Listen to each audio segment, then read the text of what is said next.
like I've got a dog collar on or something. I need to get a real microphone. Holy crap.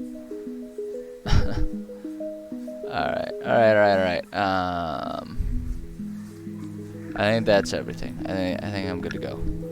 I just want to get that and that, but primarily that pulled up. There we go. Okay, hello. I'm EnviroBoy. This is my channel, and I'm back after a series of chaotic weeks. But I'm praying. I am so hopeful. I'm so hopeful that this week is going to just be like a normal week. A full week of nothing extraordinary, of me not having to drive across the state, of me not having to do anything other than just like be here working on my jobs and my projects and my streams, and just an uninterrupted week of stuff is what I'm hoping for. It's a real pipe dream for me, but you know, one can hope. One can hope and pray. So that's what I'm going to do. I'm going to hope and pray for that to be the case. But hopefully everyone else's life is a bit more under control than mine is. I hope for all of your sakes that that's the case. I shouldn't complain quite so much. It's not like my life is bad. It's all perfectly fine stuff. It's just busy. So incredibly busy, and not in the ways that I choose. You know, that's the thing, is it can be a million good things, but if they're not things that you choose, if they're things that are like obligations to friends and family, it's tiring. Even if you're happy to do it, it's tiring. You know, like most of us, I know for myself, I find that if I'm able to, hold on a second. Alright,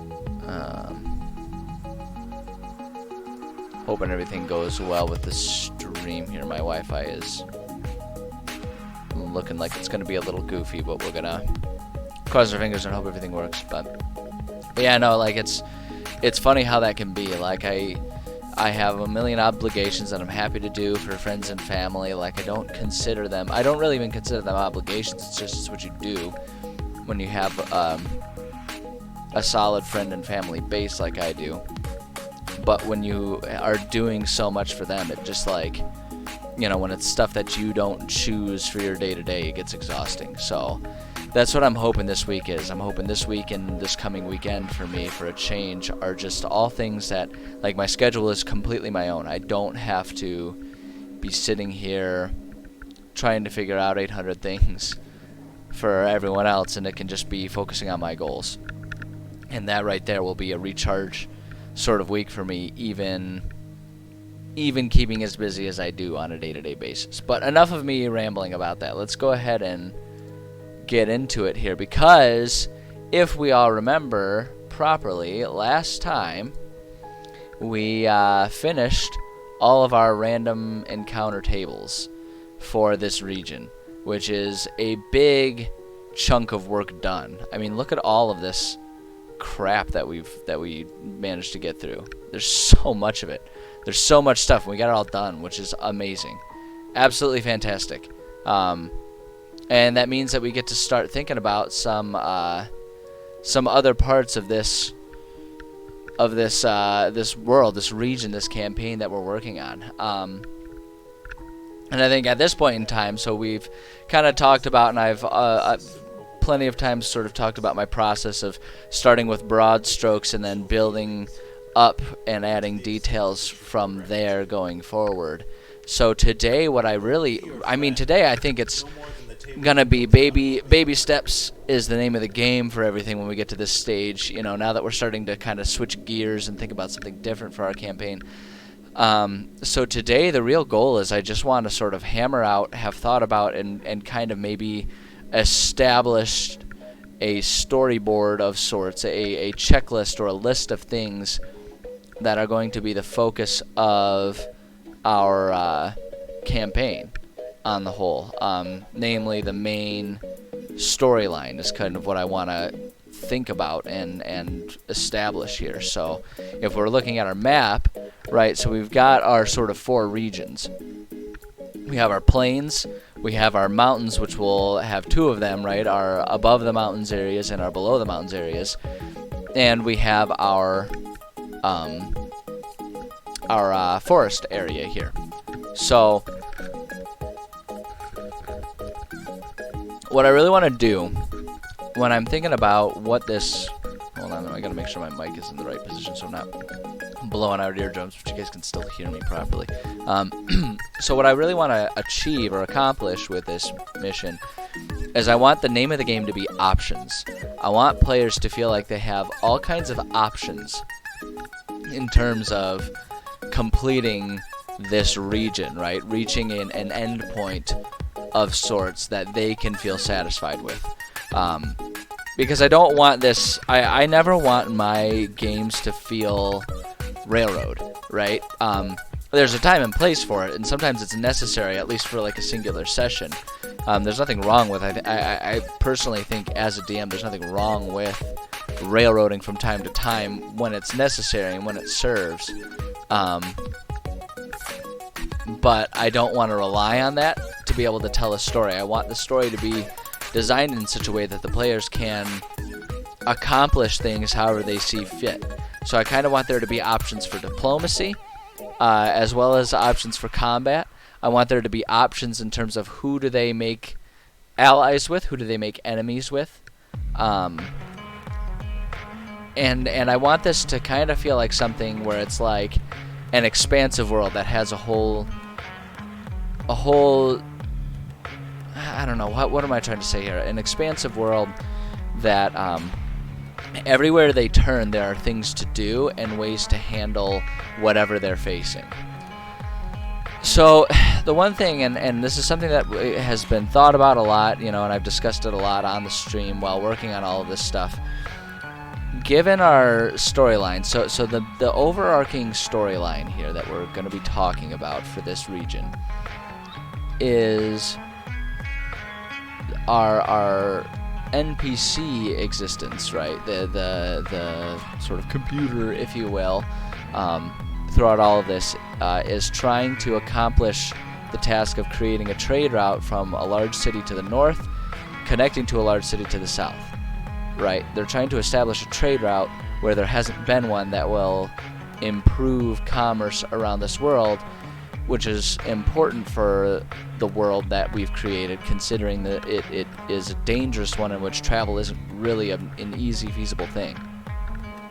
You know, so having a successfully guarded and maintained trade route makes a huge difference to a lot of these cities, which otherwise, beyond these singular trade routes, live in complete isolation, right? And it's important to just understand that, because we want to make sure that the sort of importance of what the players are doing is clear to them as well, right? We want them to feel like, oh, this is an important thing that matters. Apologize, I'm adjusting, getting myself more comfortable here. We want them to feel like what they're doing matters, and we want there to be a clear overarching picture that is like always present, even no matter how distracted they get, something that pulls them back to ultimately finish what they set out to do, right? And so the idea here is that they're going to be part of this crew that is, you know, can be found at this forward base, essentially. Part of this crew that is trying to help create this trade route. So I think actually that can be a really good place for us to start here. So we've got our wandering encounters here, our humongous collection of tables, which is important. I don't want to worry about the link index right now. I have that as part of my template, but we're not using that right now, and that's fine. We can just recreate whatever we need. What I'd like to do here is I'm going to do, we're going to do campaign, I don't know, how do I want to label this? Campaign, we'll just say campaign. Why not? Screw it. It doesn't matter. We can change whatever we want to whatever we want. That's the beauty of making something that's pure homebrew and purely of our own creation. Is it can really be whatever the hell we want it to be. And that's a beautiful thing. So I want to set this I kind of want to break this up into a few different ways, and trying to think about organizing it can be challenging. This is like, and this is why for me templates tend to be really important, because just organizing can oftentimes kind of give me that sort of sense of analysis paralysis, which is just not functional when you're trying to achieve something. So but what I want to do here is, and again, what helps me is to think about it in terms of, we can always change whatever we want whenever we want, right? We're never really locked into anything 100%. We can always make whatever edits and changes we want, whether it's format or content, substance, whatever. So I just want to set this up to main goal. Main goal. Is gal a word? It sounds Gaelic. I don't know, jail maybe. It's kind of like jail. Old school spelling of jail. Gaol. I don't know. I'm probably making something up. All right, so our main goal is ultimately, let's see, I'm just going to write down a note here. Ultimately, here's how we're going to do this, main goals. And we're going to bullet point this so we can add things as we need to. Ultimately, what the players are trying to achieve, is to help establish the trade route that will run north to south.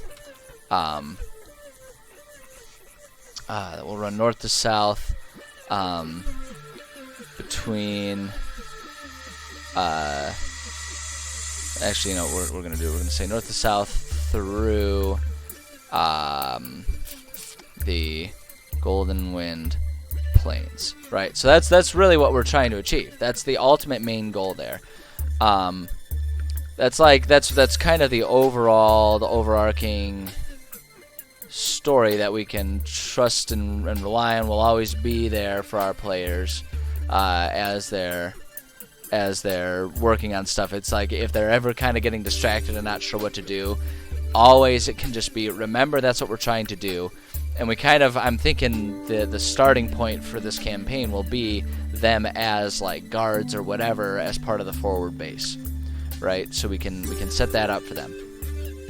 And then no matter what they get distracted on all the way around in any of these places, they can then be like, okay, well, we're kind of lost, we're not sure what to do. Let's go back to the forward base and see what progress is being made on this, that, or the other thing. You know, maybe we can get some clues and stuff like this. There's always that sort of tie-in for whatever they're doing. I think it's really helpful to make sure you have something very clear like that for players, because I think it's very common for players to get distracted by whatever shiny side quests you present them. And they get distracted and kind of forget about what they were doing, especially in a game like this where it might be, depending on the nature of your group, it might be like a month or two in between sessions, depending on how busy people are, right? So it can be really helpful to give them that, like, that check-in point. But when we're talking about this, so for this particular campaign, right, their main goal is to try and help further the progress of this forward base as it can continue.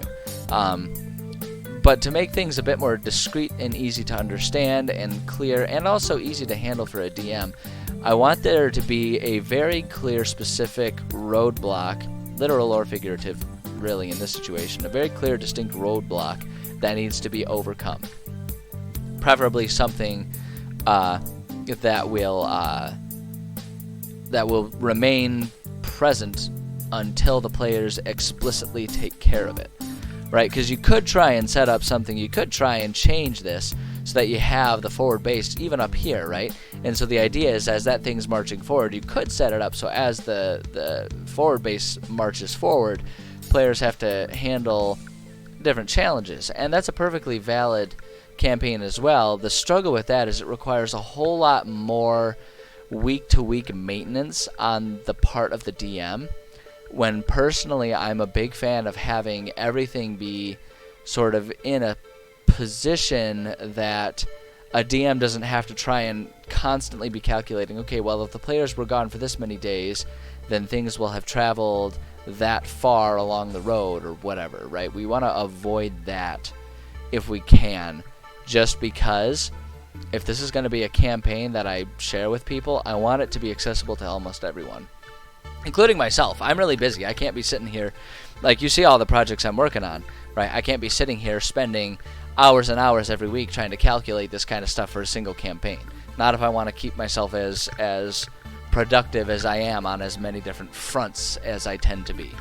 So what makes more sense to me is to set it up so that this forward base is halted right here for some reason, and that reason must be explicitly overcome, right?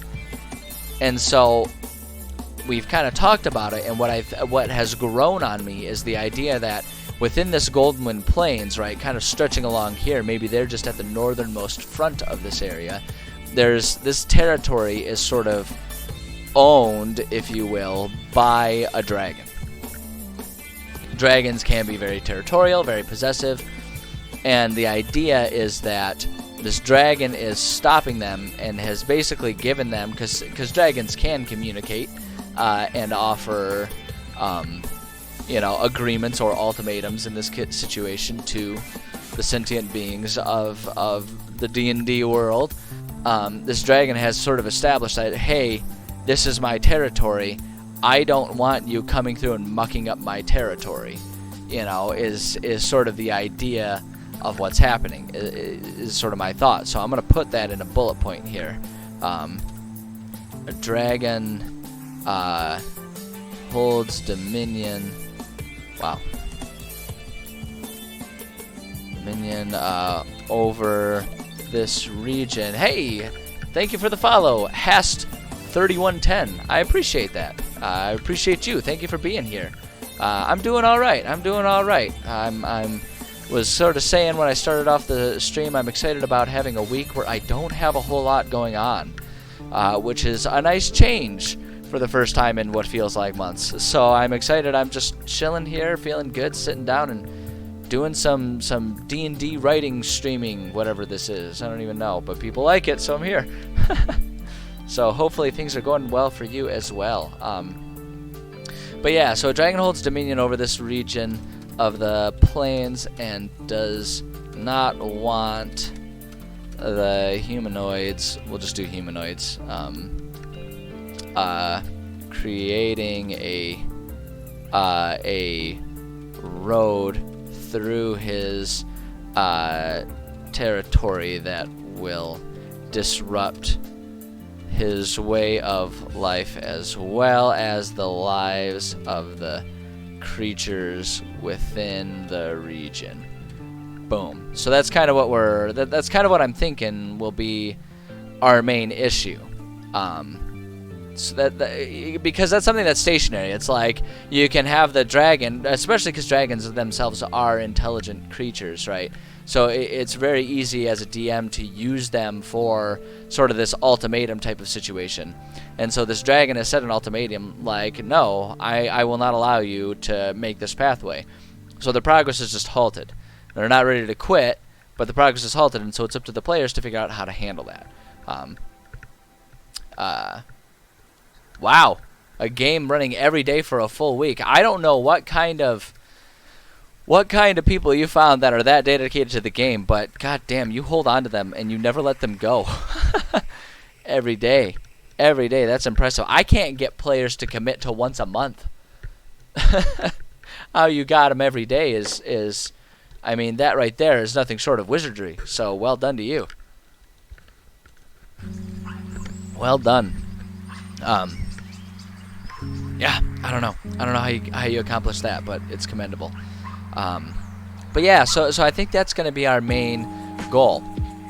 Now the fun part is we get to think about planting down a whole bunch of opportunities that players can use to get rid of that, or to accomplish that goal, to manage or to handle the problem of a dragon that doesn't want you to go through its territory, right?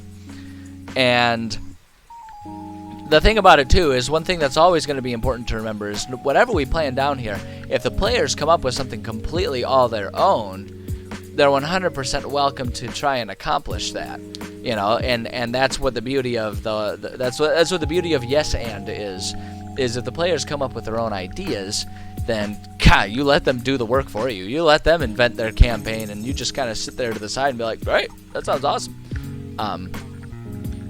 Alternatively, though, I think what is probably a better, a good insurance policy, in case you have a group of players who aren't quite that eager to take the initiative on the storyline, is to plant a series of other opportunities for players to sort of explore and try and think about how they're going to handle this.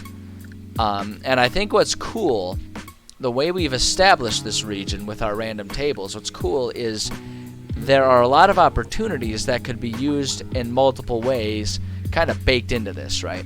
So we've got the plains that are owned and run by the dragon. We have the mountain tops, so to speak, right? The exterior of the mountains that are sort of the dominion of the giants. We have the underground, under the mountains areas, that's the dominion of the Duergar. And then we have this forest, which dominion is held by the Drow, is sort of what we've done. Hey, John, I did not get a haircut, but I did style it today. I was not a lazy asshole, and I actually styled it, so thank you for noticing it. I appreciate it. No, I was actually supposed to get a haircut on Friday, but I go to a friend.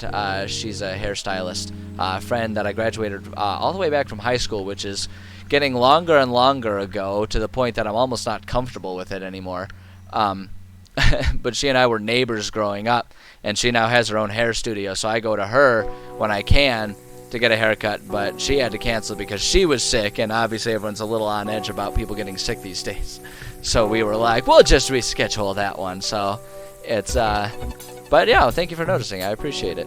But yeah, so we've got this region that has kind of like 3 societies that have their own explicit dominions over it. And the way I see it is those each have sort of, like, between those 3, there are 6 possible approaches that players can use in any way, shape, or form.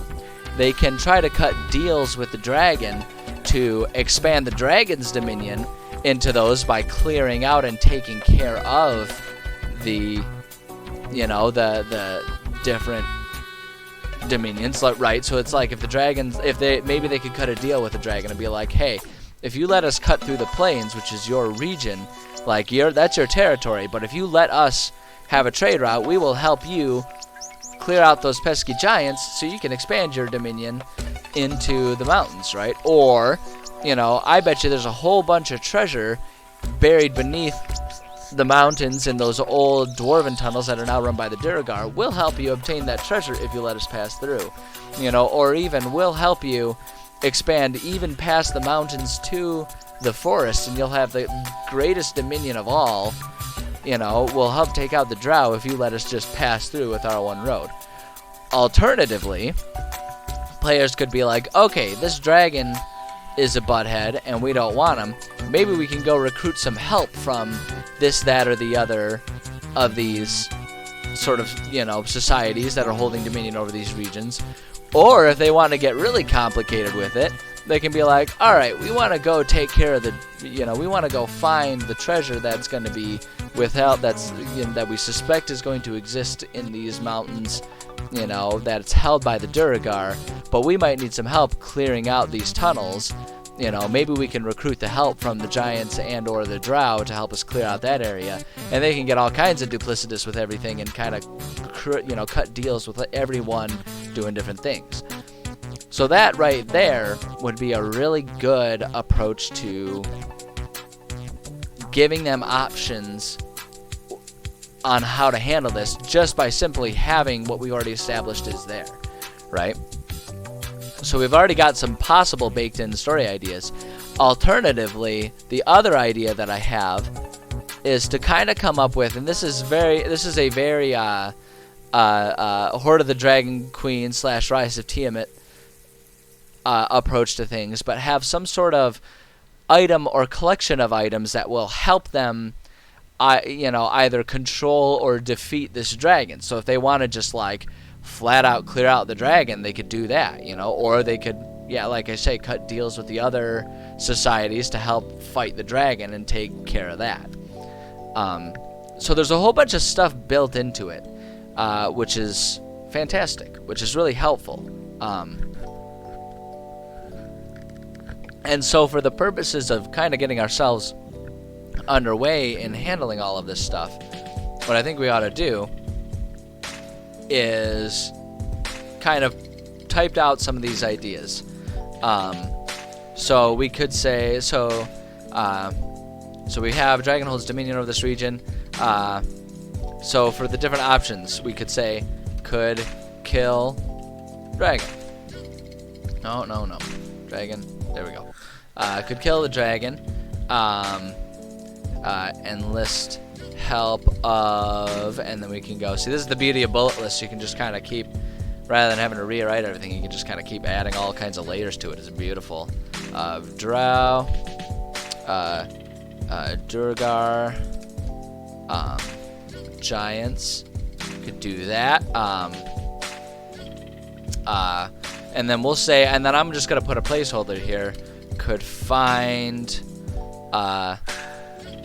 I'm gonna put tools that will help, and then we could do some ideas here, like, you know, we can just set up like multiple items, question mark, trail of clues. So it's like, rather than having to collect multiple items Legend of Zelda style, maybe it's more that there are just like, it's more of a Treasure Island approach of like, oh, well, we know this item exists, check this place, oh, there's a clue at that place that'll lead us to this next place, oh, there's a clue there that'll lead there, you know. So we can do something kind of like that. So that gives us some options there. Could cut deal with dragon, right? And then this one we could be could deal with dragon, fight, and we can say drow, Duergar, giants, right? So they could cut a deal with the dragon to try and fight all of those guys. And then what I'm just gonna do here is I'm gonna do something else.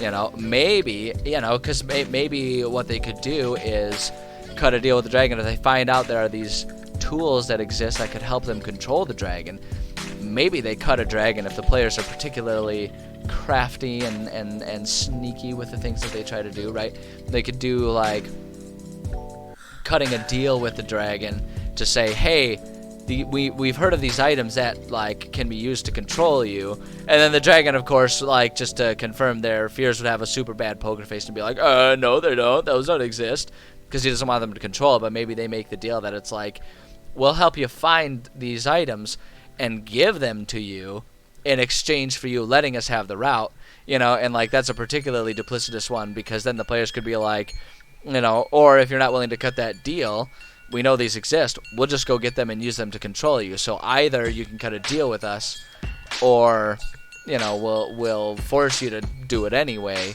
you know. And that's a way they could try and blackmail the dragon, which then, you know, maybe that kicks off the things where the dragon goes and cuts a deal with the giants, and the giants try to fight them because the dragon's all pissed off at them. There's just all kinds of different ways that this could turn into a really complicated, messy web of different things. But by simply just giving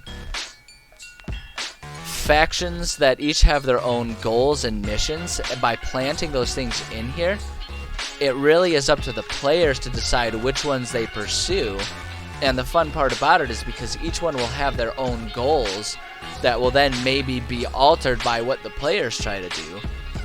As the DM, you can sort of add in a whole lot of complications to what the players are trying to achieve. So I think this is going to end up being a really cool approach to a campaign, or a really cool campaign in general, just by virtue of the fact that we've set it up to have a whole lot of different sort of confrontational factions. So what I want to do now, here's the other thing that I want to think about. So we've set up all of these potential ideas, right? These potential avenues for players to take. What I want to do now is I want to think about primarily these factions here. what are their goals, right? And so when I'm saying side goals, it's kind of more like not necessarily side goals in the sense of different goals, different side missions for the players to pursue, but rather goals of the side characters, the side factions that maybe players pursue as being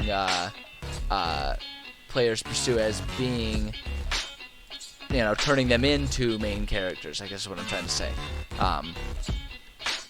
So we have Drow, Duergar, and Giants, right? So those are kind of our main factions. The other one that I want to add here is I want to add our other city here. So this is a city that's kind of been established, right? Uh-oh, I'm getting frame drops. Oh boy, beans.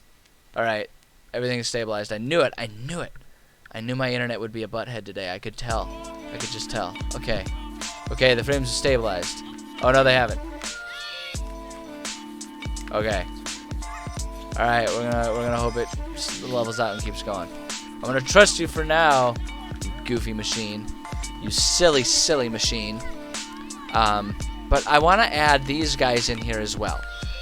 Because while all of this is going on, it's not like all of these evil factions, right, in all of these regions here, all of the stuff that's going on is not going on in a vacuum, right? Like these guys, while we know the main goal is to establish that trade route, we have a city here that's kind of turning into its own place.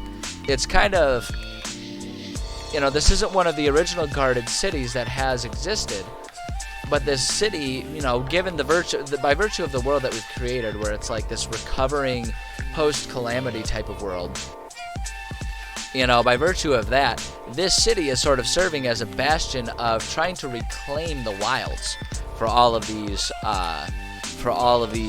sentient beings that are secluded or relegated to one of 12 cities that has survived through all of this world-ending catastrophe.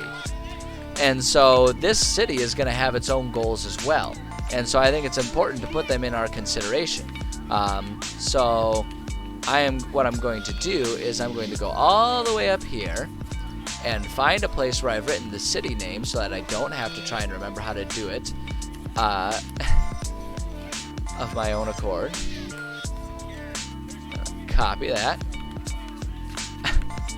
Because I am just the cheekiest little asshole, and to the point that I oftentimes damage my own convenience by doing things like naming cities ridiculously complicated things that are all consonants and no vowels. But damn it, I'm committed. Sticking with it, and you can't stop me.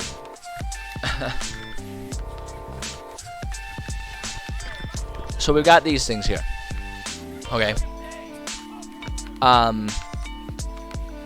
And I kind of want to think about what these. Why are we acting frozen here? Oh, it's doing the thing. It's doing the thing again. Hold up. Go back. It's doing the thing where it won't like show me my. It's doing that stupid butthead thing again, where it sometimes just decides it's not going to show my cursor where I put it, which seems like it would be minor. But then when you're trying to figure out where your cursor is because you're typing something new, and then you end up typing in the middle of a damn paragraph. When minor things when I make mountains out of molehills. So yeah, at any rate, let's just I kind of want to and all we're doing right now, the name of the game today is brainstorming and picking the best items, right? I'm just spitting out ideas and seeing what is birthed from whatever word vomit I come up with for these, right? And this is all part of the process. I think what's important for people to recognize, and this is a principle that I feel like is a very common one, but the explicit memory I have of kind of coming to understand this principle of writing anything in general came from something I read about from Dan Harmon, who is the creator of. I think of him as the creator of Community. Hey Yuta, how's it going? Glad to see you here. Creator of Community, but he's also co-creator of Rick and Morty, which is everyone's favorite show right now. but he talked about how, like, he's spoken many times about how the process of writing is kind of more about like, it's really a process of editing again and again and again, right? You come up with something, and even if it's garbage, then you go to that and you edit it, right? And then you go back to it, and then you realize that, oh, well, it's better, but it's still garbage, and then you edit it some more. And I think about that a lot when I'm trying to come up with something, because it's so easy to fall into a trap of like, oh, well, I don't know if that's going to be perfect, so you hesitate, right? Just spew everything down, put everything on the page, just spew it all over the place, and then edit it, pare it down, add detail, fix it up, make it better, and keep making it better, keep making it better. Just keep trying to make what you have better, as opposed to start things that are perfect in the first place, right? Just slowly make things better until you have what you like. And that's the principle. That's what I'm working on right now. Like, that's all we're doing right now, in case anyone's wondering why I'm just adding so much random half-baked crap to the page, right? Because we'll edit it. It'll get better over time, but we got to start somewhere, right? That's the important part, of starting somewhere. Yeah, exactly, Yuta. Exactly, Yuta. It's about workshopping things. Don't expect yourself to get it right the first time. Expect yourself to get it down the first time, and then go to edit it later, make it better later. That's all it is. No, the DM that was banning a ton of things. Are you referencing something in particular, or is this a setup to a joke? Because it sounds like the setup to a joke. Did you hear about that one DM that was banning everything? I don't know where you're going with it. So at any rate, for this, so for the drow, so what I'm trying to think of, like I say, when I say side goals here, I'm not thinking of side goals for the characters, but rather goals for the side actors within this campaign. So for the drow, when they're up here, so the drow we've established, or kind of come up with, the drow are up in here. So they're up in here, up in here. They're all gonna make me lose my mind up in here, up in here. Okay, sorry, I had to do it. I had to do it. So let's see. Ah, jeez. Hold up. No, I will not answer the phone on my lunch break. People are silly. People are absolutely silly. Hold on a second. I gotta friggin' mute this somehow. I am going to mute it. There we go. Yeah, no, I'm disinterested in answering my phone during my lunch break. This is the whole point of a lunch break, damn it. I have this one coworker who really likes to try and call me and talk about things on my lunch break. It's like, dude, call me when I'm back on work. Why are you spending your lunch break doing this? Makes no sense. Makes absolutely no sense. Let's see. Oh shit, I gotta catch up on chat here. I was gonna be a former priest training out of being. Yeah, exactly. You come up with different ideas and then you just edit it, and that's exactly it. Dan was wanting. I don't remember you talking about that, but that's probably on me. I'm sure you shared it, and I'm just a bad listener. I apologize for that. Yeah, it sounds like he is banning a whole bunch of stuff. Sounds like he's got a very specific viewpoint in mind that he's trying to accomplish. Yeah, and so it's like, I don't know, either work with his vision, or yeah, like I agree with Prince John here, just that, you know, dude, he doesn't want to be flexible and just find a different DM, I guess. I don't know. Thank you, Sa Petrosa. I hope I said that right. Thank you for the follow. I appreciate that. I'm glad you're here. I appreciate you. But yeah. So we've got our drow up in here, and the thing to think about here, and so now is where we kind of the thing that we kind of have to think about is, what are they doing up there? What are they trying to accomplish? And we could do anything that we want with this. We could establish that as maybe they're trying to accomplish something very specific to that region with no regard to what else is happening in the world, or we can make their goals 100% to take over the world, and 100% they're going to try and go on, you know, some sort of conquest. We can really set them up to do anything we want here. And this is the fun part, because we kind of get to just like create multiple different worlds within this world, or multiple different storylines in here that maybe the players kind of stumble into something that they weren't prepared for. You know, like, that's the thing. They're just like, suddenly they stumble into be like, oh shit, we thought this was going to be the B story, but this is really the A story here, right? So we can have all kinds of fun with it. And now you're understanding why I fucking love world building and why I fucking love homebrew. Because you can do whatever you want. You can come up with so many cool ideas. And it's great. It's great. Let's see here. Oh shit, man, you guys are talking. I gotta catch up. I'm being a really bad streamer. Yeah. So sometimes you do want to restrict things in a game, and sometimes there's purpose to it. But I think an important part about that as a DM, if you are going to restrict things, I think you need to offer a good reason to your players to do that. So if this DM isn't offering a reason, I'd maybe press him for a reason and understand what he's trying to do. So I think that would be a good idea. 100% take over the world. There we go. Yeah. I mean, why not, right? We could really make everyone do that, and like really, we just sort of ultimately recreate the Battle of 5 Armies or whatever, right? We could do that from The Hobbit. That'd be great. Let's see here. Yeah, exactly. Turn into a level 99 quest, which then they'd be really fucked, right? That's like an army of Tarrasques at that point in time. Am I incorporating the Drow Pantheon? Not explicitly. I play pretty fast and loose with pre-existing pantheons, Petrosa. Within my homebrew world, it's like essentially the approach I take is use what's there. I take the Disney approach to Star Wars. Use what's there if it serves me and I feel like it, but then just say it's non-canon if I don't feel like it. It's kind of a cheesy thing to do, but it's a homebrew world. I can do what I want. Back off. But you know, that's kind of my approach to it. So it's like, I guess really what I try to do is like Pantheon I will include, but then world history, like mortal world history and stuff like that is much more sort of like freeform, fast and loose homebrew. I guess is kind of what I ultimately go back to in most situations. So it's like the lore exists, but the literal history is very different within my world. Is kind of the balance that I end up striking there. But yeah, that's kind of where it is. It's kind of where it is. Let's see here. Not wanting to take 4 daggers. I mean, depends on the type of dagger here is what I'm saying. Like, if you're talking about, like, plus 18 daggers of ultimate power, then obviously we're going to limit that shit.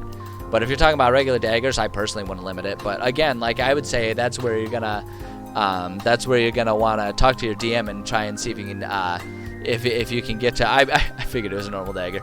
But, I mean, ultimately, it's going to be up to you and your DM to figure that one out and come to an understanding about what it is. And if you guys can't get on the same page, then it's not wrong of you to leave the game, honestly. I've had players do that with what with what I've done as a DM. I've had players that are like, you know what, I just don't feel like this is the game for me, and I respect that. I respect that 100%.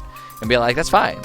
Like, I make no secrets about the fact that I'm doing a homebrew world with my own situations, and if that's not what you're into, then 100%, you know, you're not obligated to sit here and dislike it, you know. And like, if I had all of my players saying, hey, we don't really dig this, then I would be like, okay, yeah, then I'll change some stuff. That's fine. I'm willing to do that. But if it's like, you know, if you have 5 players and 4 of them are you know, 4 of them are down, they love the stuff that I'm creating, and then one guy's just like, I'm just not feeling it, then it's like, well, you know, I can try and incorporate stuff that you're into, and yada yada yada. It's all a balancing thing, but the upshot here is talk with the DM. You know, talk with the DM. Figure out if you can find a balance between your frustrations and their vision, right? Because it's everyone's game. You know, it's a whole group effort, and everyone should be enjoying the game. And so if you're not enjoying what they're setting up, see if there's a way to find a balance. And if there's not, go your own separate way. That's fine. You're 100% entitled to do that. I guess that's what my advice would be. Of course, maybe you didn't ask for it, and you're just like, shut the fuck up. No one wants your opinion, which is fair too. I will cop that. That's fine. Always associate drow with spiders. That's fair. That's fair. It's a pretty common thing. I think we have kind of established that the drow would be with spiders. Did we do that? Maybe I didn't do that. I don't know. Drow and spiders definitely fit together. I don't think I've really established that within this region. Because what we've done with this region here, so here's our region, right? This is our world that we're working with, or our little speck of the world. Hey, you know what, Petrosa, if you want, I've got my YouTube channel that has all the VODs. You can go back. There's a whole lot of stuff in there. And it's not perfectly clearly labeled because I ain't got time for that. I'm just one dude doing that, but it is there if you want. But as a catch-up, this is like this is what we're starting with. This is our world, and we've created all of our random encounter tables for when they're traveling. And I always use that as part of my homebrew when I'm making a new campaign. Part of the process is I make these random tables first, because those random tables are sort of where I sort of end up establishing. Like, it's how I kind of establish what just exists in this world. What is the atmosphere, the nature of this world? What kind of creatures are there? What kind of creatures aren't there? And stuff like that. And so then it's a lot easier to stay consistent when I'm starting to make actual story beats, actual dungeons, all that kind of stuff that start filling up this campaign. So that's, I mean, really what you missed is just a whole lot of discussions and fun with everyone using random tables, figuring out random magical events and random monster events for the players to encounter. Yeah, so what the fuck do I want the drow to want? You know, that's the question. And that, I honestly haven't thought about that part a whole lot. What the drow are trying to achieve. And I feel like what the drow might want is, especially if we're going to try and ham-fist what they want a little bit into what is going on with the rest of the world, I feel like it would make a lot of sense. Maybe we'll dial it back and we won't go full 100% world domination, but maybe they are interested in this underground part of the mountains that are currently the dominion of the Duergar. You know, maybe they're tired of being relegated to just this forest, and they want some underground areas to use that as a way to sort of discreetly expand their domain all the way further down. Did we set up that the drow have the same houses structure they have in Underdark, or is this a roving band? I don't think we've really established that. I don't think we've established a whole lot other than drow exist in this forest, to be perfectly honest. Because it just kind of came up in a random table, like when I was using, it came up because we were using the Kobold Fight Club for the random encounters, and drow came up with it, and I was like, sure, that sounds thematic. Why not have the drow in there? And we'll have them kind of be in charge of it. Kind of, like I say, the forest kind of has a Mirkwood feel to it. But let's say that the drow exist in this forest rather than just standard wood elves. And that was kind of the extent of it. Didn't really think about it further beyond that. So, you know, why not? Why not?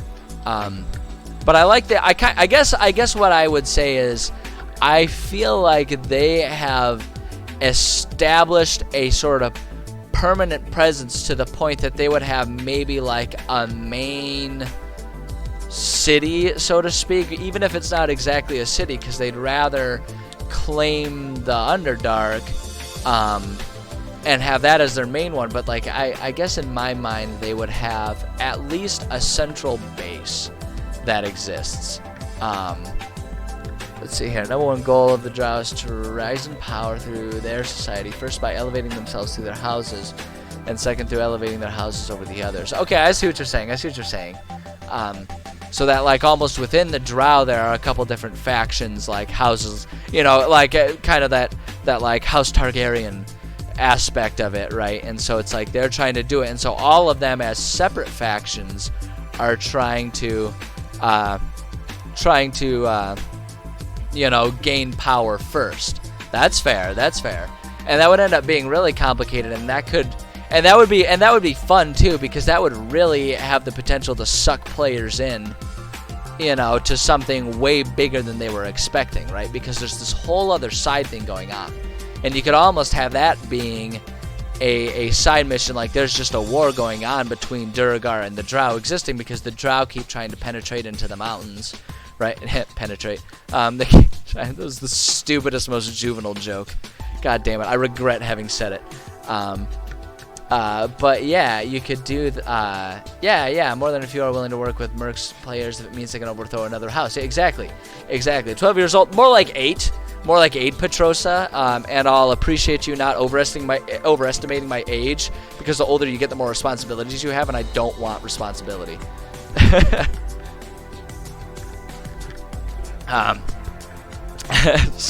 Sorry, little man, that hurts. That hurts. I regret allowing that joke to take hold. No, but I like that idea. I think that would work.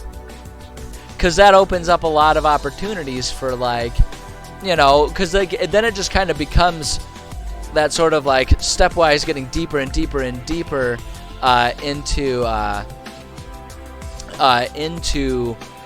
all of these like expansive side quests, where it's like the players, maybe they cut a deal with the dragon to like clear out the Duergar, but then in the process of doing that they realize, like, oh, there are these drow, maybe we can get the drow to help us clear out the Duergar, and make that sort of like a side quest that makes it easier for them to appease what they do with the dragon.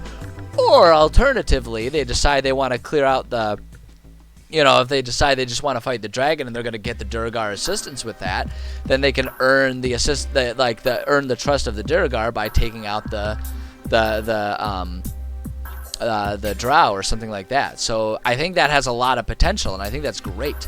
I think there's a lot to iron out with that, because the risk is that becomes so complicated and so big of a storyline that it ends up eclipsing what our main storyline is. So I think it's one that we got to be careful of, to not let it grow too big for its role.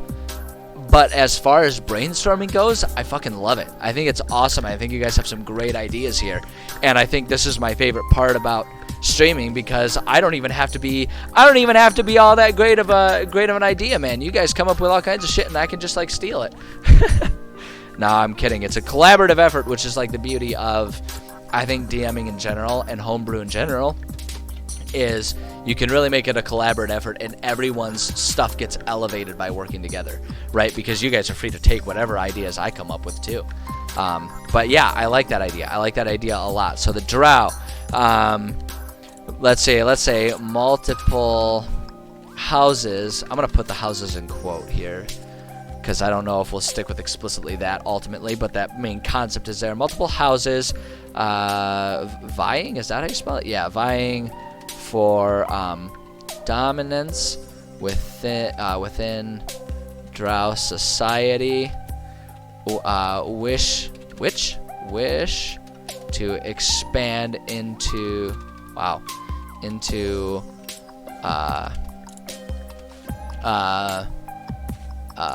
underground, actually here's what we'll say underdark, parentheses, Duergar domains, right? Just something like that. Whoops, there we go. Something like that. Nothing like Calibri 11. It's the default there, and I'm too lazy to try and change it every single time I open another page. So it stays. Convert the names of donors into the house names. There you go. Assuming I ever get donors, I'm doing this for free. Let's see here. Let's see. I wish to expand into Underdark, Duergar domain. And so let's see here. Players can ally with one or more houses. Players can ally against drow overall, and do something like that. So yeah, we've got all these options. We've got all these options here, and I think that's awesome. I think that's great stuff. I think that's awesome. Wow, you guys are really heated about the font thing here, aren't you? I don't know that I've given font a second thought in years. You guys got some passionate feelings about it. You guys will have to educate me on the value of various fonts. Maybe it's because I'm maybe it's because I haven't been in any sort of like school setting where I've had to write papers and stuff. I remember I used to care about that kind of stuff based on font size, but now that I don't have to worry about like, you know, page lengths or anything like that, or like how big a period is, so I can like have it take up a certain number of pixels to get a paper there. Since that's not my world anymore, I don't really think about it. But man, you guys are passionate about this. You guys will have to. Here, how about this? How about you guys pick your favorite font, and then each of you write a one-page essay about why that's the best font, and I will not read any of them and laugh at the fact that you guys wasted your time on that. How's that sound? Is that dickish enough for me to say? This guy's like the worst streamer. He keeps making fun of his viewers. What an asshole. Yeah, so I think that gives us you submit the papers on the Discord server. Everybody join my Discord. There we go. Boom! He turned it into an ad. What a guy. What a guy. Look at me. I'm learning how to do this. Like and subscribe. I don't know. I don't know what the hell I'm doing. Like a true lawful evil. I would prefer. I feel like that's more of like a chaotic evil, because there's no sense of rule going on here. There's no sense of rule going on here. Maybe it's like chaotic neutral too, because I'm not doing it for the source of evil. I'm just doing it for my own entertainment. I feel like evil would be more like I have like a malicious ulterior motive, and for me the only ulterior motive is just, you know, shits and giggles, which to me feels more chaotic neutral if you ask me. But I don't know.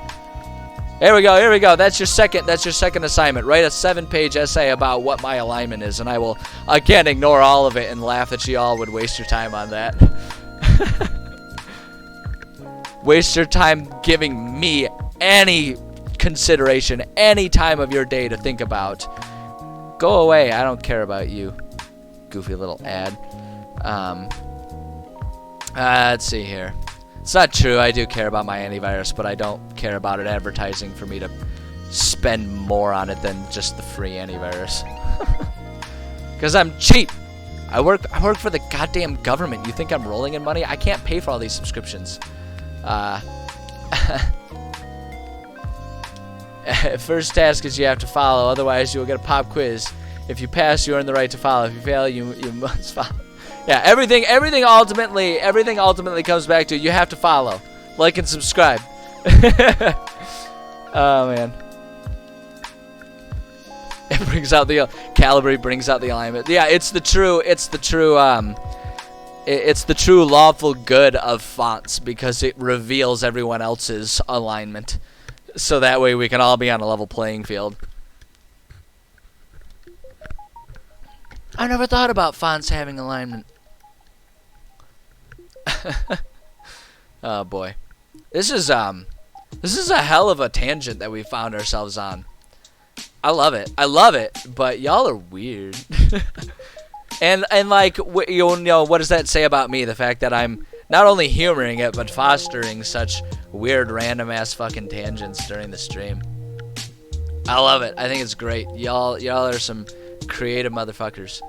It's good stuff, man. What the fuck am I working on here? Duragar.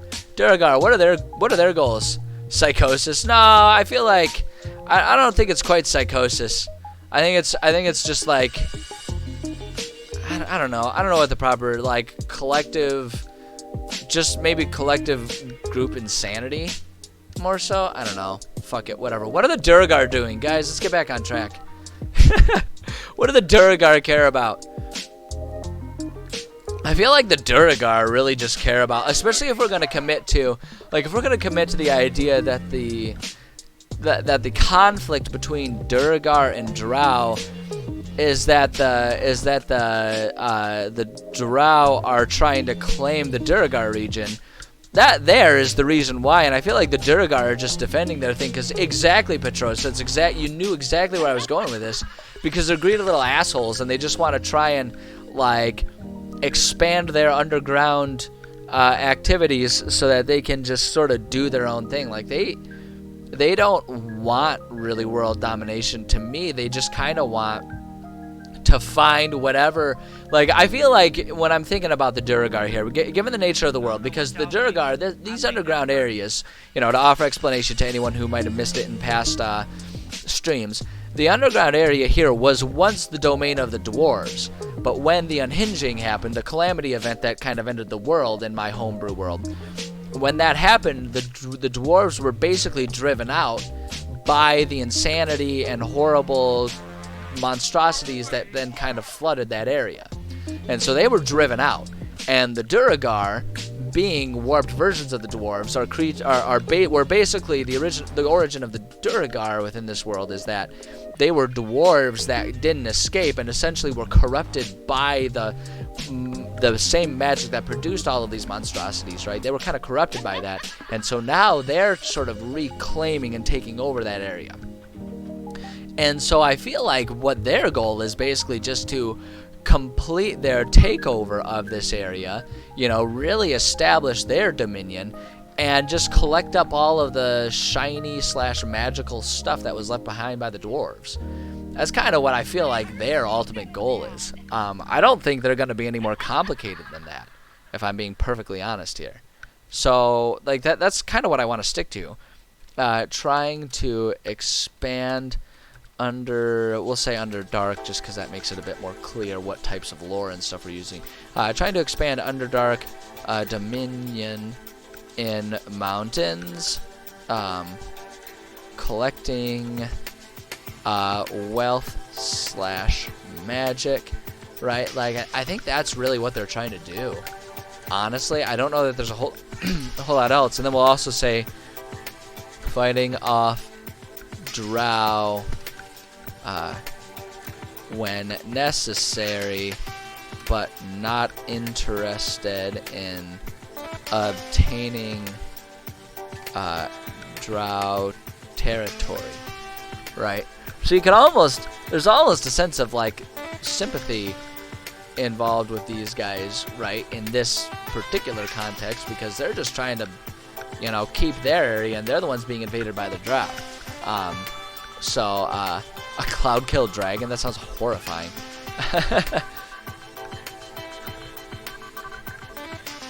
That sounds terrifying. Let's see here. Read that wrong. I don't know what you read. But we'll assume that it was really funny and that I did it on purpose. Haha. I don't know. Let's see here. Names for your half-elf story. The dad about the Mad Hatter. Which was Yuta. I have no idea what you're talking about. Maybe I need to stand up so it doesn't go over my it doesn't go over my head. Oh, could kill dragon as opposed to cloud kill. Yeah, no. Cloud kill dragon does sound interesting. That sounds terrifying. Like its breath weapon is cloud kill. That'd be some like one hit. That'd be some one-hit KO bullshit going on there. That'd be terrifying. Like, talk about a legendary action. Oh, naming NPCs.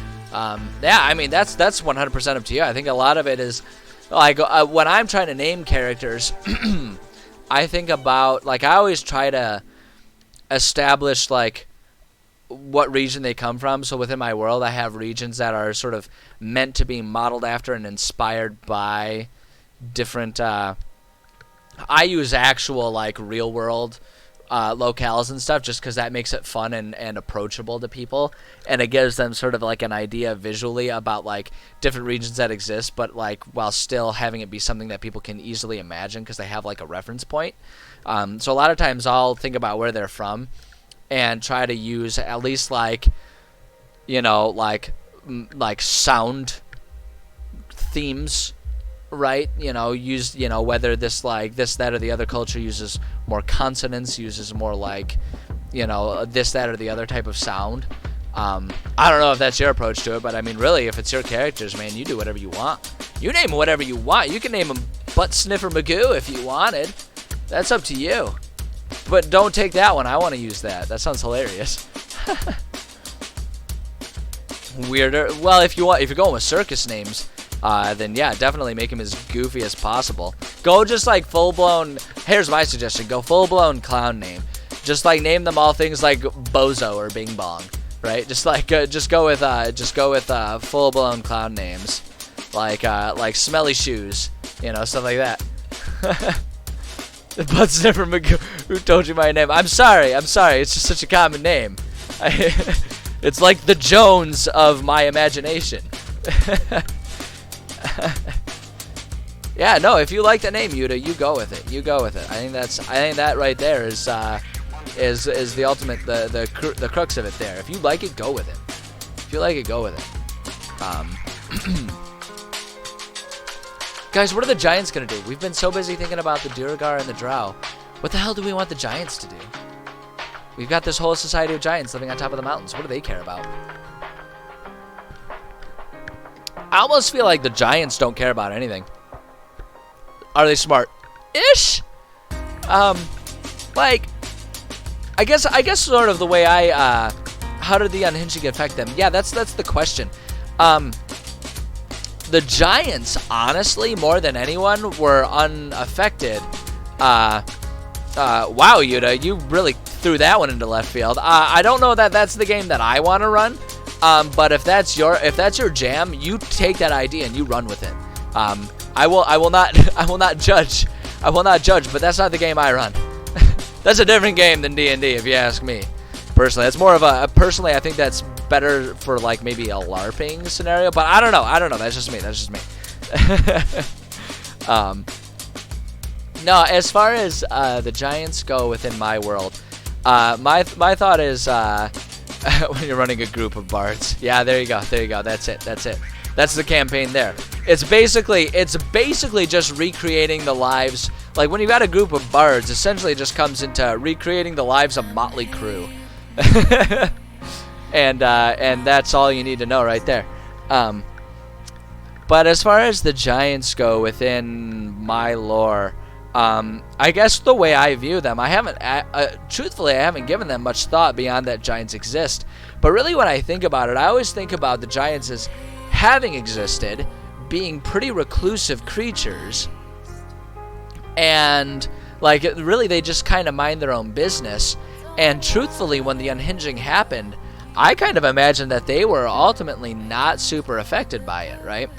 Because Giants have sort of this natural almost resistance to magic, or at least the way I always envision them. So there's not a whole lot of changes that would happen to them in the way of how the unhinging affects them and all the magical radiation, so to speak, that exists within this world. And additionally, because of just their giant power and stature, there's not a whole lot of creatures resulting from the unhinging that could really prove to be a huge threat to them. So I guess ultimately to them, the unhinging didn't do much. You know, they just kind of were like, okay, well, you know, rather than this, that, or the other creature that's attacking us whenever we have problems within our little mountain villages, now it's this, that, and the other type of creature. But life is kind of the same for them. They just kind of go about their business, survive, have their mountain societies, have their little wars among each other, and off they go. So I kind of think that's what the Giants are. And so right in saying that generally dragons and giants compete with each other, I guess within my world I would say sort of. Again, it's kind of like an ish. It's kind of more like they tend to cross paths, and though they don't necessarily compete with each other, they are like a giant is able and willing to prove a formidable opponent to a dragon that might want the same domain, the same dominion, the same region, right? So like to me, so it's not like a giant is going to see a dragon and be like, all right guys, I know we've been just doing our own giant thing in the mountains here, but that dragony asshole is living over there and we're going to go fucking kill him. It's more like if giants are like, hey, there's a lot of us, we need to expand our boundaries, and there's like a group going out to establish a new homestead, a new camp or whatever, and they find a dragon, they're like, well, time to exterminate the vermin, and they would kill the dragon, and vice versa. The dragon wouldn't be like, look at those giant assholes Instead, the dragon would be more like, hey, I want this mountaintop, and you giants are jacking up my skis over here, so I'm going to kill you. And it's like, that's kind of their relationship. So it's not like enemies. It's just kind of like a willingness to butt heads because they are competitive with each other. So I guess in a way they compete, but not like in a I hate you kind of way. More of a like, move bitch, get out the way kind of way. So like, what I imagine is that the giants are there, make them entirely internal, some internal conflict that the players can affect. Yeah, that's kind of what I'm feeling. Like, I'm almost thinking like, the giants have their own politics going on. You know, maybe kind of similar to the Drow, where they're like, there's like different houses, right, that are competing, different giant-y families that are competing with each other, but not in a way of like, oh, who can expand their dominion the most. More so like, oh, you know, fuck you, I think I'm stronger than you and I'm gonna prove it, right? So there's a couple things like that going on. But more than anything, what I see, you know, as far as like what the players interact with, for me, I almost see that as more so being like, if there's a reason for them, like if they're trying to get to the forest and they decide to go over top of the mountains, yeah, Kratocracy, like Kratos, exactly. But yeah, that kind of concept. And so what I imagine, like as far as how the players interact with them, it's more so like, the players want to get to the forest to do something with the Drow. They're traveling over top of the mountains, and suddenly they're like, oh, there's giants here. Do we interact with them, or do we try to go around them? And if they interact with them, can they manage to, you know, have diplomacy with them, or do they piss them off and get in trouble? And if they try to go around them, do they do it successfully, or do they get busted? And that pisses off the giants because they're like, what the hell are you doing sneaking around our camps, right? Or if they are trying to do like diplomacy with the dragon, maybe the dragon's like, hey, there's these giants over there. I was going to let it go and just be content with the plains. But if you guys are looking for a reason, if you guys want me to offer up this pathway, if you help weaken or take out the giants, you know, so that way I can have an easy time expanding my dominion, then I'll think about letting you guys pass through, right? So it's like, I feel like as far as like conflict that approaches the players, there's not really anything in the giants there. But if the players are approaching conflict with them, they're a faction that exists that is kind of like, they're just like at a standstill with the rest of the world, and the players could kind of tip that into action and activity, is kind of what I'm thinking with these guys. And I think there needs to be a lot of refining in exactly how that takes place. But I think that gives us enough to put down in our bulleted list here. So that's what I'm going to do. I'm going to say giants. Oh, hi, Kitty. Kitty is going to come and get in the way of things. No, you cannot lay there. I know. You're going to complain about it. Why don't you come sit on my lap? There you go, honey. There you go. We'll put the kitty on my lap. I know, honey. That's much better. You like to lay on the desk, but then you always end up rolling all over the keyboard, and that's just bad news because of hotkeys and all that stuff. We stand Kitty. Everyone stands Kitty. She's the best kitty. And when I say the best kitty, I mean she's a little shit, but I love her anyway. Isn't that right? One-eyed cretin. Oh my god, my coworker is still calling me. I'm still on lunch break. I'll call him back. I might have to, if it's important, I might have to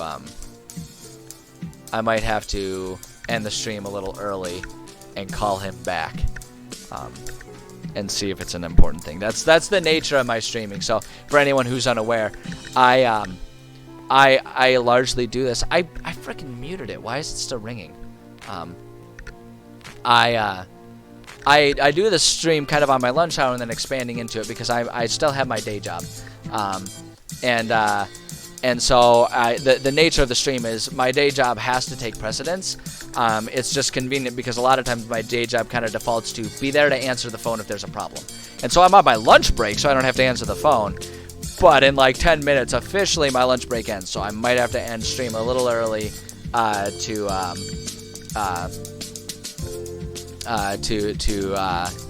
to figure out what that is. It's important they join stream and message you. I don't think most of my coworkers know what Twitch is, if I'm going to be perfectly honest here. I don't think they have a concept of that at all in any way, shape, or form. I'm going to be perfectly honest with you guys there. I think Twitch kind of goes beyond their understanding of things. Let's see here. I have thought. Oh, okay. Yes, with sufficient provocation, giants can be mobilized for simple goals. By that fortress, steal that. Yeah, 100%, 100%. I think that giants, if the players approach it diplomatically and can offer them like a reward that they want, I think the giants could certainly serve. Like, they're neutral enough. I think they could certainly serve as an ally for the players if they wanted to, especially if they wanted to go towards, like, if they decided to do the whole Hagrid thing and approach the giants with gifts and be like, we need your assistance. If they're like, here's 20 goats for you guys to eat as a snack tonight. Do you guys want to go kill a dragon? Maybe the giants would be like, sounds like fun, and they can do that. An ancient dragon. I was gonna have it be an adult dragon.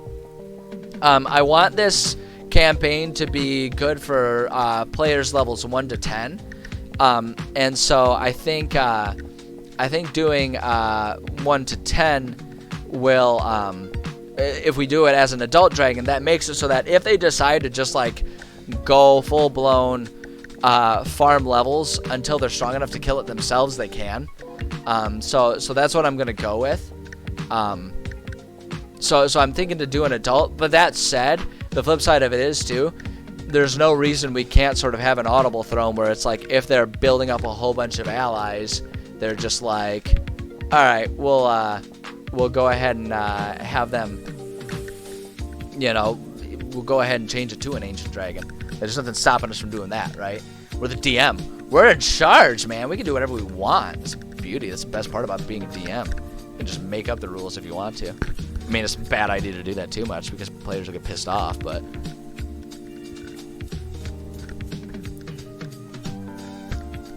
yeah, certainly. It certainly could be easy.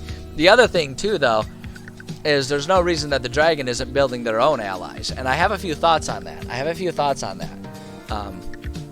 So, giants. But first, let's go ahead and just write down largely neutral.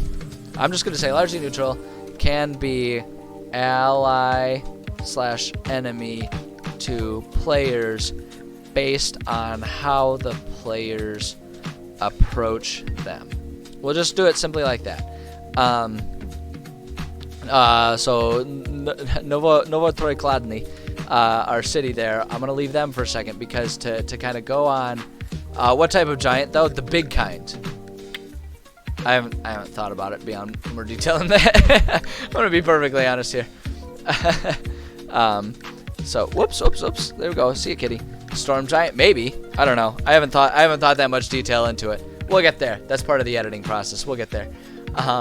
Because what I want to write down here is I want to put down. Here's the thought that I've had. This has been a thought that I've been thinking about, and I haven't decided if I haven't really been convinced one way or another if I wanted to add them or not. I think what I want to do is add one more faction into this. And I think I want to, within the plains over here, within the Goldenwind Plains, that's this region right here, I want to add a society of Leonins. And I want to make those Leonins worshippers of this dragon. So that way, when the final battle comes, if we need this to turn into something a bit bigger, if we need some reason for this to be more complicated than just like, 5 giants come in and and just, beat up the dragon and steal his shoes, right? If we need something more, the Leonins can come in and with like gifts and powers granted to them by the dragon, right? Then they can sort of serve as an equalizing faction in all of this, right? And we can make them a staunch ally to the dragon, right? So that no matter what they do, what the players do, these guys will be an ally to the dragon. And so if they're in alliance with the dragon, they can tap into the Leonins for assistance. But if they do anything against the dragon, then the Leonins are their enemy. and so we have them there. So, and that idea needs a lot of refining. But ever since the Leonins were released as an official race, I've been obsessed with them. I think they're so cool. Worship the dragon. Will always be in alliance with the dragon. Friend or foe to players based on player relationship with dragon. And so we do that. And then we just leave it there. But they're furry, you know. You know, if people want to turn this into a furry and not furry thing, I think I'm just going to leave it on them. Fact is, they're a race that exists in the D&D lore, and I think they're fucking rad. So we're just going to go with it. And if people want to be grossed out by it, then they can just turn them into gladiators and call it good there. Because the fact of the matter is, 90% of the races that exist in D&D can qualify as furry if that's the route you want to go. And you know what? Whether people commit to that or have a problem with that, it's on you. That's on you guys. I'm just here working with the D&D 5e rules as provided to us, and that's all there is to it. So that's it. The rest of it, whether you're gonna turn this into a war or not, is on you. But yeah. If it's an issue, you can make them more monsters. Again, we'll leave that on to other people. I don't care. I don't think about it. I guess I just don't think about it much in one way or another. Like, if we're going to have the discussion about furry, yay or nay, I just don't think about it one way or another. I think of them as being, like, you know, like when you look at all kinds of different lores and pantheons that exist in the real world, people use, you know, things like sphinxes, like part people, part animal, all over the place, right? They exist all over the place. And I just classify them as all part of that. You know, and so I just don't think about it in the lens of furry, yay or nay. I think about it in lens of like cool, badass, you know, lores and histories and pantheons of all these different cultures, like different warriors that are like, you know, half this. Yeah, exactly. Like, yeah, exactly, Petrosa. Like, you know, it's just that's how I view it. That's how I view it. But, you know, so if everyone's trying to look for some sort of hot take on whether I'm a furry or not, I abstain from the discussion because I don't want to alienate people who are a fan of it or people who think it's gross and yucky. The fact of the matter is, do what you want. Who cares? I have no opinion on the matter. You're not getting me with that one. Not today.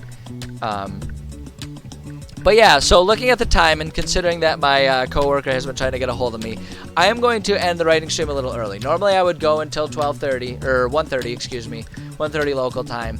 But I'm gonna take a break here. I'm gonna end a little early, mostly because also we've kind of accomplished what I was hoping to accomplish today. So I am going to end the stream early today. The Discord, I do have a Discord. It's linked on my channel. If you guys want to join it, you'll have to do that. You just have to go to the welcome page and let me know what your Twitch handle is, so that way I can get you verified. And I just do that to make sure bots don't take over the thing, because I have very limited time to properly moderate it, so I can't be sitting there letting bots go crazy over it. But yeah, it's linked on my channel. It's there. The link should still be active, so feel free to join. I know, right? That's just, like I say, it's just to make sure that there's not bots or anything. The verification process is tell me what your Twitch handle is, so that way I can make sure you're a real person, and then we're good to go. And then I'll verify you, and that's all it takes. So yes, feel free to join the Discord if you want. I'm trying to grow it as just a resource for people to share ideas, because a lot of people will come in here and in the chat they're sharing their ideas of homebrews and stuff like that. And I think that's awesome, and I think it's a shame for the cool discussions to kind of disappear, because the chats don't go along with the VODs when I upload them to YouTube. So yes, feel free to join that if that's what you are interested in. Sometime, hopefully before the day is over, I will get on there and I will get you guys verified and joined in. It might not happen right away. But yeah, so I'm gonna end the writing stream here. If you guys want to just chit chat and have fun, if you guys are enjoying yourselves here with the conversation and the small little fan group that we've got going on here, I am still planning on at 1:30 I will pick back up, and that's when I do my video game streams. We're playing Mass Effect 2 right now, So if you guys just want to hear me babble about random bullshit while I'm playing Mass Effect 2, feel free to join in. You know, come back at around 1:30 for that. As long as work doesn't get in the way, I will be starting that back up. Or if you're not interested in that, if you're just here for the homebrew stuff, then I am not offended by that at all. And I will see you guys tomorrow when we do our next rating stream. Because I do my streams. I do my streams every Monday, Tuesday, Thursday, and Friday. You know, that's at same time then, and then when I'm available too, I also try to do Saturdays. But Saturdays are much more helter-skelter. At any rate, that's exactly right, Petrosa. You got it. He never left, truthfully speaking. The 8-year-old never left. But yeah, at any rate, those of you who joined here, I appreciate you guys joining here. It's so much fun to have the chat. You guys have such cool ideas, and it's so much fun to chat and share ideas. I love this community that's kind of growing to share different DMing stories and ideas and stuff. It's so much fun. I appreciate each and every one of you. So yeah, go out there, keep being awesome people. Whether you're here in this chat or off in the world doing other things, just keep being awesome people. Awesome people make the world an awesome world. So keep doing that. And then I will see you all later, hopefully, whether it's for Mass Effect in a little bit or tomorrow for the next rating stream. I'm looking forward to it. But yes, thank you guys so much for joining me, and we will see you later. All right, where's the end stream button? There it is. There it is. Ending stream now.